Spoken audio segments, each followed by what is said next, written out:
Kasi wala kayong magawa sa presyo ng oil. Pero ito, bilis po manghingi ng emergency power pero ang bagal naman po ng aksyon pagdating sa pagsususpinde nitong excise tax sa oil.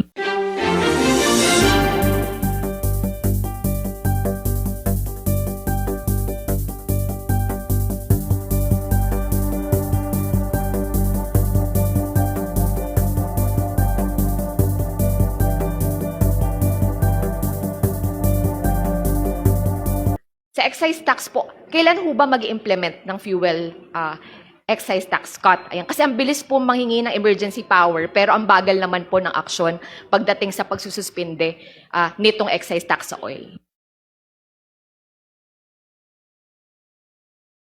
Mr. Chair, I cannot disclose the recommendation yet. Subject for the approval. Mr. Chair, hindi pwede yan kasi sabi sa atin pagkatapos daw ho ng DBCC meeting ay i-update po ang taong bayan tungkol dito. Pero bakit hanggang ngayon ho ay hindi sinasabi sa atin kung kailan ba i-implement itong fuel excise tax cut? Ito na nga lang yung inaasahan ng mga kababayan natin para kahit papaano ay mabawasan yung ginagastos nila sa araw-araw dahil sa crisis na ito.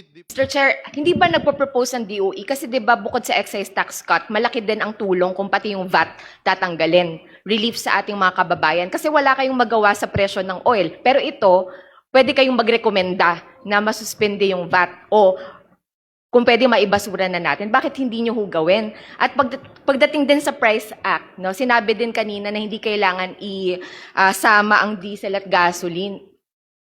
Bakit ho hindi natin isasama? Nasa panahon na tayo ngayon ng krisis na sobrang hirap na. Hindi lang po yung mga may hirap, pero maski yung mga middle class natin, talagang struggling na sa panahon na ito. Bakit hindi yun isama sa mga recommendations? We'll take cue from you, from our agencies pagdating dito. At mahalaga, Mr. Chair, may isama natin sa Price Act itong diesel, gasoline, at suspindihin na rin muna natin ang VAT, lalong-lalo na sa langis.